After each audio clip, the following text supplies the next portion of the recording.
Welcome. Welcome, everyone. Hi.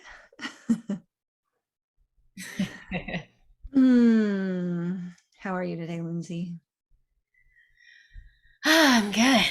Good. Good. Just settling into our chat today. Yeah, I know. I'm excited. We were touching base on our topics yesterday, and oh my goodness, I just felt really inspired to talk about perfectionism.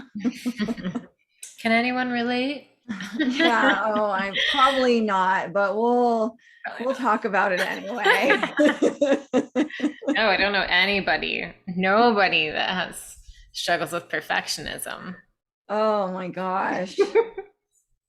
Yeah, I feel like this is one of those big ones for me that is in this cycle of perfectionism procrastination because I feel Mm, like things have to be a certain way, that I have to be a certain way.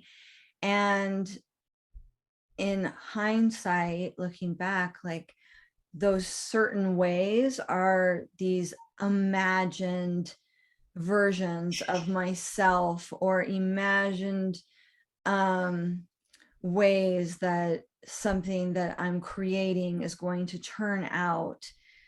yeah. That, it's obviously good to have goals, but when Yeah. you set this vision, and if anything falls short of that vision, that it somehow falls into the category of not good enough. Yeah. It's, first of all, it's just like not nice to yourself, Right. you know? That story. Mm-mm. And then, you're setting yourself up for this, um, for something that's just completely unattainable.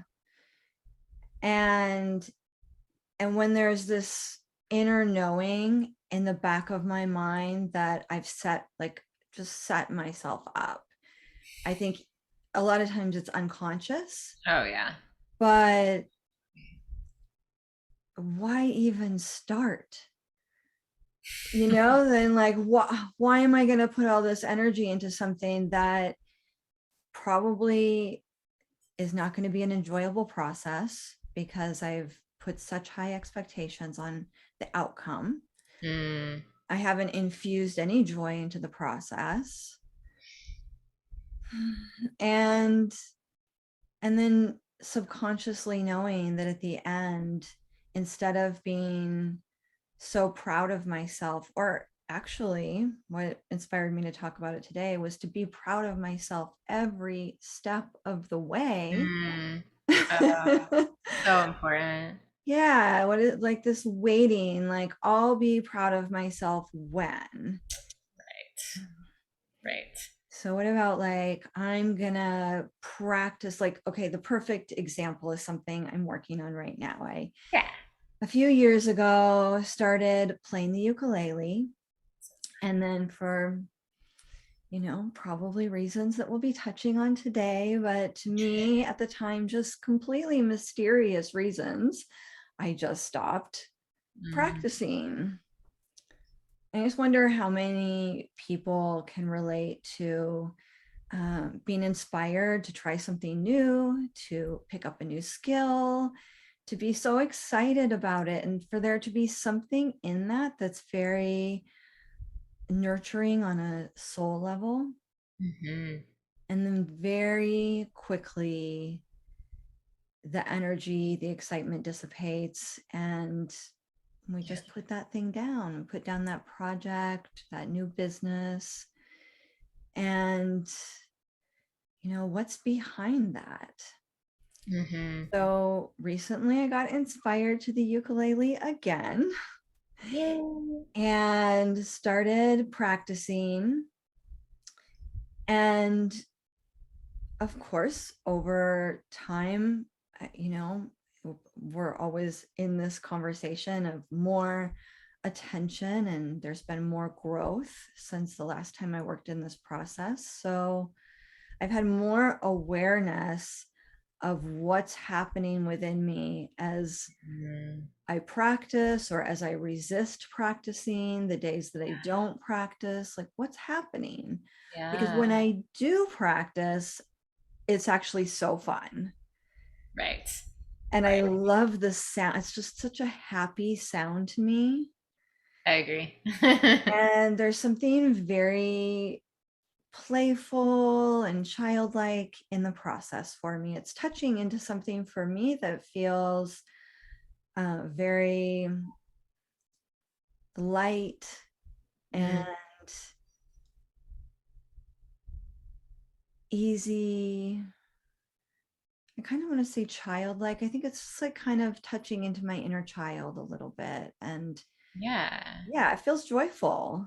Yeah, something you can like play with. It's like, I Yeah. mean, think about every kid that sees like some sort of like stringed instrument, like a guitar. They have to pluck those strings. Like they're like, oh, cool, it makes a sound. This is neat. Oh, it makes different sounds when I do this one. Like there's definitely something about like the child that's drawn to like playing with something like that, Yeah. nurturing that curiosity of like what you can create from that.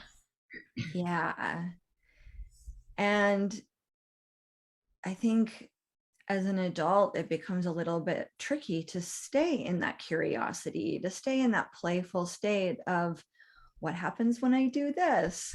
Yeah. Oh, what sound does it make when I do this? And not being like, that was a terrible sound. Why do the notes sound different every time I play them? Or the fact that as adults we compare ourselves so much, and it's like you could start practicing the ukulele and then you see somebody else and you're like, oh, but I'm not that good, so I may as well stop now. Like that could, that comparison can stop you in your tracks. It's like, I'll never Yeah. be that good. Oh, why am I even trying? Yeah. So so I've just been noticing what comes up around all of this. And one of the things I'm doing is I'm taking a class. So it's like a little 5-week class. It's very sweet. I love the instructor. She's just so loving and really has a lot of those qualities I'm talking about, that lightness, that Mm. playfulness, that joy, and the allowing. There's just no interest in perfectionism in this class, Wow. which feels so good. Yeah. There is emphasis on she's Hawaiian and she's teaching us proper pronunciation of some of the mantra. In fact, I should say that proper pronunciation, what I said is ukulele is ukulele. Mhm. So so learning there as I go. And so what I noticed, so I am part of a women's group that meets once a week. And so I told them when I first started the class, just for fun, next week I'm going to play something for you. I'm going to play and sing, which Mm. is so vulnerable. As soon as you said that, you're like, why did I say that? Now I'm terrified. you know, Luckily it's a group that I feel really comfortable with. So it's not like saying I'm gonna go to my local cafe next week and just drumming in public as I practice. Sweet though. I would love that. But I could. Yeah, you could. Absolutely. So the next week I came to class and it was so interesting because of course they know I'm just learning. And yet what I heard coming out of my mouth before I played a single note was a whole bunch of apologies. Okay, well, I said I would play, and as you know, I'm just learning and I don't really know what I'm doing. And I somehow was able to like listen to this as I was doing it and thought, oh, How interesting that I feel like I need to start by apologizing. That's really interesting. Yeah. So, It's great awareness too to notice that. so I stopped myself. Somehow I was able to say, I mean, that's good that you could stop yourself in the moment and be like, hold on, what am I doing here? yeah. So I didn't say anything about it in that group. I just caught it and was Mm, like, all right, here I go. cool. So I played a little bit. I strummed a couple chords. I sang a mantra that we're learning in class. And it was really fun and sweet. Yay. And honestly, I got such positive feedback. It's And incredible. it definitely, I probably would have not been sharing in the same way had I not had positive feedback. So I think that one of the things I would say is that when you're sharing something, or at least when I'm sharing something really vulnerable, something that I'm in the beginning of, it's good for me to be aware of who I'm sharing it with. I'm not going to share it with someone who's going to be like, oh, well, yeah, I can tell it's your first week. Yeah, that's not gonna give you the kind of upliftment you're looking for. Um, so yeah, if you have like a critical relative or someone who's, tends to be Yeah. like, "Huh, well, good luck with that." Because there are people like that. And some people just think it's funny, and maybe for certain people it is funny. I personally am super, super sensitive. And so, I knew I was sharing in a safe environment. Yeah. But a couple people were just like, oh my gosh, that's so inspiring. First of all, Mm, that you're learning something new and that you would share it with us when it's not, quote unquote, perfect. So that felt really good. And so I shared that in my ukulele class, what had happened. And they were all, because there's, of course, people in that class who are way ahead. It's all different levels. And then okay. there's people who are like me who felt like, oh, that's great that you just shared from exactly where you were. Hmm. So that was the inspiration for me, why I wanted us to talk about this, to anchor that in, that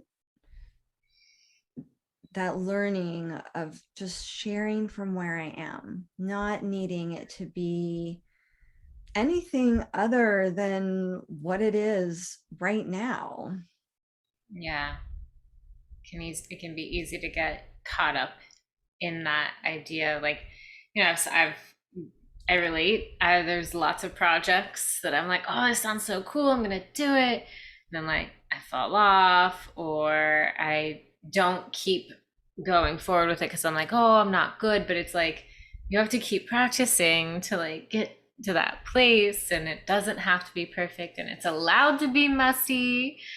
And I think so many of us really need that reminder that it's okay for it to just be a little messy when you're getting started instead of, going for an A plus every single time. Yes. Yeah, that's such a good point. I think, coming from a school system that kind of drills into us going for the A plus every time, and anything less is like just a little bit short of good enough. Yeah. Yeah, I think that's a really good point, though. It's like the school, for many of us, like that school system, it's like, oh, are you getting good grades? Did you get a B? Oh, you got a B. It's like, well, this B is still showing pretty amazing work. Like, but it's like just that alone of like seeing that like somebody has like a B or a C, right? Could be really deflating to someone and be like, oh, I'm not even going to try. I'm not smart. I'm not good enough. And then we start creating those stories, and then those stories stay with us. And then we keep repeating those stories at other points in our life, and we don't, live up to our potential because we've had that story in our mind for so long. Yes. Yeah, I love that. Yeah, we're not even aware of where it came from. The idea that, oh, I don't follow through or whatever, a teacher or parent may have said about, something that if it was a C, it should have been a B. If it was a B, it could have been a B plus. If it was a B Mm, plus, maybe it could have been an A. If it was an A, wow, you were so close to an A plus. mhm. Maybe, next time, just one more question, right? And you would have been there. Yeah, yeah. And you were saying earlier about that, oh, if it's not like perfect, then like why am I even trying, And it's just like why does it have to be that like in what you were saying too, it's like, can we find joy in like every step of that process because it's all like part of the learning, and like give ourselves that love of being like, oh my gosh, I practiced my handpan for 20 minutes today. Like, well, that's 20 minutes more than I practiced yesterday, or like it's still a success. Yeah. It's still a celebration. Yeah. And I just had the thought, like, what if when we were going to school and we did homework for 30 minutes when we got home from school, we were then taught in school to then celebrate. Like after you do 30 minutes of homework, like put Mm, on your favorite song, get up and dance and be like, yeah, I just did 30 minutes of homework. Not because you were prepping for a test or because you're, you know, completing an assignment for the next day, but because like I just, spent 30 minutes learning something new. And I'm going to mhm, celebrate that quality, that dedication in myself. Like this is a mhm. win. Just this is a win. Yeah. It kind of, it takes you out of that all or nothing mindset. And I, I'm a health coach for those that don't know. I work with a lot of people on their like weight loss goals. So I see this a lot, that all or nothing thinking where it's like, oh, well, if I don't have my calories exact and I didn't get this amount of exercise or this, like, oh, why even try? Oh, I ate one quote unquote bad food, which I don't believe in good or bad foods, but like, oh, I ate a bad food. I may as well just keep eating, junk food. And it's like, it doesn't have to be such an all or nothing thing because we can celebrate every single step along the way. And it really is so much more about bringing in that self love and really caring for ourselves and being like, hey, I'm awesome. Look what I did today. It's like, Yeah.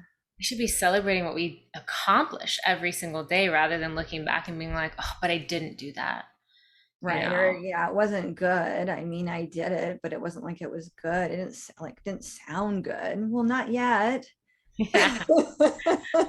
Yeah. Yeah. So yeah, this has been, I feel like I've been unwinding perfectionism for a long time.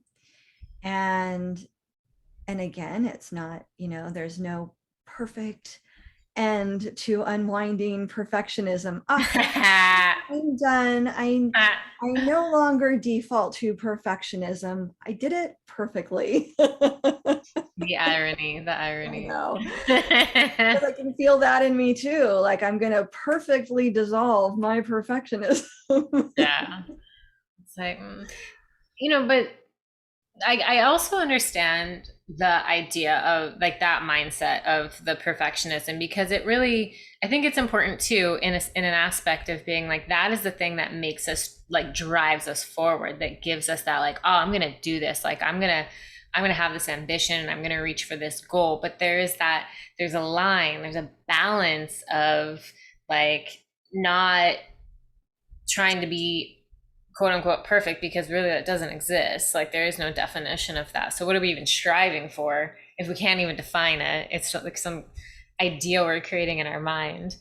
But it's like sometimes that inside of us does drive us forward, but where does it then stop us in our tracks or make us feel like a failure? So it's like Yeah. finding that personal balance. There's something that comes to mind that Reverend Michael Bernard Beckwith talks about, which is um, I can't remember how he says it. There's like a two-part thing of being, you know, like pushed by an idea versus like being pulled by a vision. And so I'm saying the Ooh. first half wrong, but the second half of the part is like, what about being pulled by a vision? So having an inspiring vision that pulls you forward instead of this idea of drive. Mm. Like, I'm going to drive this train down the tracks at 100 miles an hour. Blood, sweat, and tears. I gotta put so much into it. It's gonna be hard, but I'm gonna push my way there.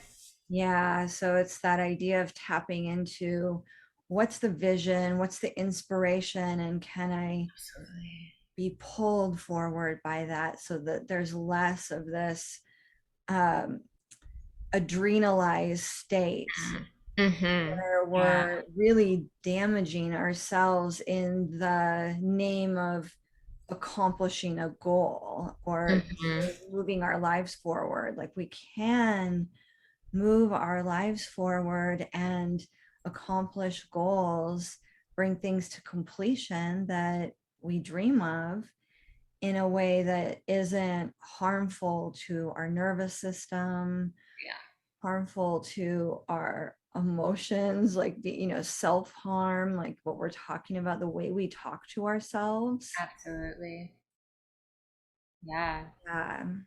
Always bringing in that extra love and care and kindness to ourselves along the way, because we know that if there is something we have an inspiration towards, like, a bigger goal in the future, there's gonna be ebbs and flows along that journey. And so that's where we bring in, yes, the self-love and the care, but also, like you were saying, it's like um understanding the inspiration, tapping into the why, and like what is that driving force within you, like what is like pulling your soul forward. And sometimes it's helpful to really identify that, so that when you are in those spaces where you're like, oh, it's hard, is it worth it, you can go, oh, there's a grander vision here, that's right, like, okay, I can keep going, I can keep celebrating even this low point that I'm at right now. I can celebrate this because I'm about to be on my way up again. Yeah. Yeah, I love that you brought in the why. I think that's just a key thing if we're going to be talking about dissolving perfection and being pulled forward by a vision.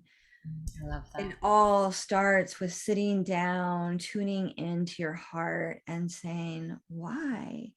Is this my goal? Is this someone else's goal?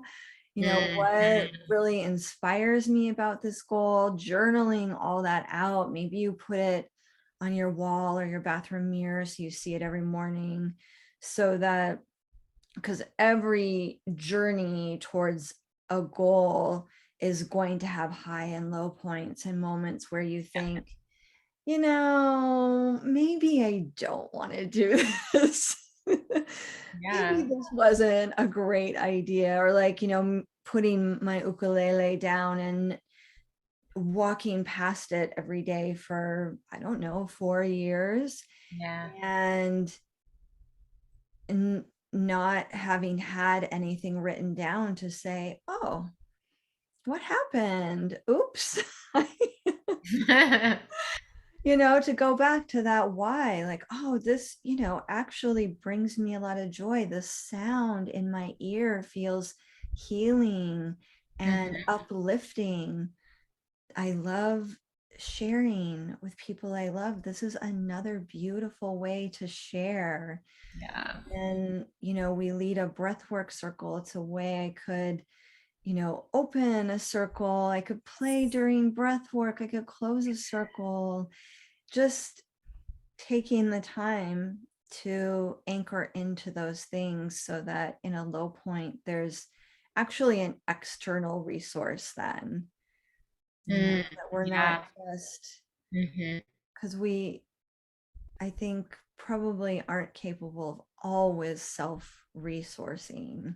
It's kind of the goal, but just the Yeah. nature of the ups and downs of life, creating a few external resources can be Very Yeah, helpful. absolutely. I agree with that 100% because sometimes it is hard to tap into those spaces, especially if you're like in a deeply emotional place or there's just like a lot going on. It can be sometimes we get addicted to that and we're like, no, I'm busy and I'm angry and I don't want to tap into that space right now and like leave me alone. Like, like sometimes it's like that.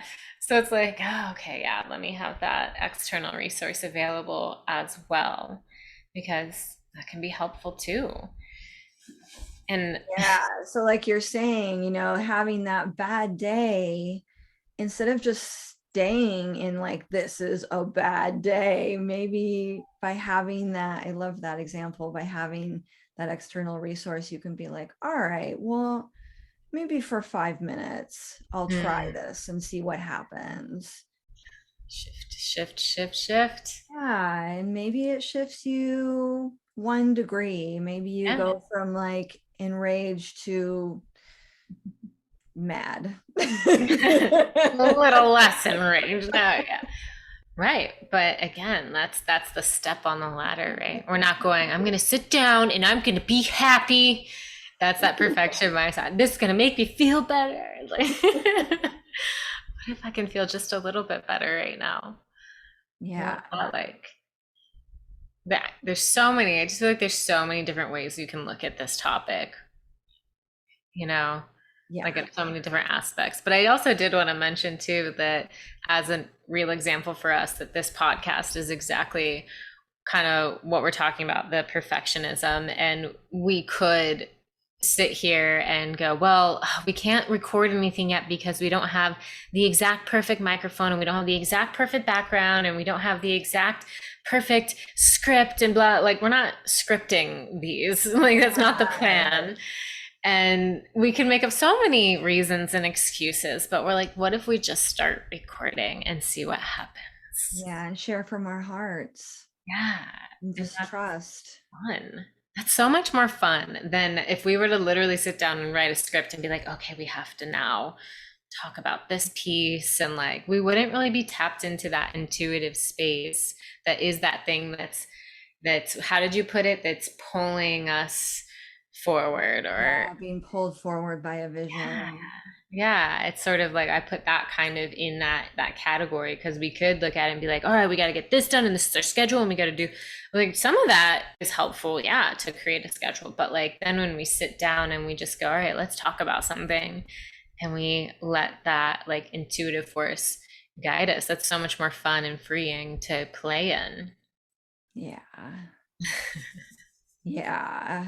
Yeah. So I think the main takeaways we wanted to share are just, share from where you are, Yeah. allow yourself to be vulnerable in safe spaces. Yeah. If you're just learning to be vulnerable, don't throw yourself into the deep end where, there's also a pool of sharks. Like, just stick your toes into the shallow end and share with one loving friend. And instead of apologizing, you can say, this feels really vulnerable for me. Mm, Something like that, where you're just still staying in your authenticity, mm. but not apologizing. Yeah. Yeah. Okay, well, it's not this, it's not that. I'm not perfect. I'm not, just see if you can let that go a little bit, Hmm. and then celebrate along the way, bringing joy into the process as opposed to waiting to feel that joy, this vision at the end of when I dot Mm. dot dot I will feel dot dot dot, and let yourself just feel it now. Yeah. Because that is going to help propel you forward too, right? Like that, getting into that feeling is going to keep you moving forward and in that high vibrational state Yeah. where we want to be. Yeah, so I hope that was helpful. I hope that helps you tune into some inspiration for dissolving a little perfectionism. Yeah. And don't be afraid to just take the next step, whatever that is, like whatever next step forward is, no matter like how big or how small it is. Like it doesn't have to be perfect, but just like take it, take the step and see what happens. Yeah. Yeah. Yeah. Oh, so good. Well, thank you for listening. As And always. we love you. Love Mm. you. Ah.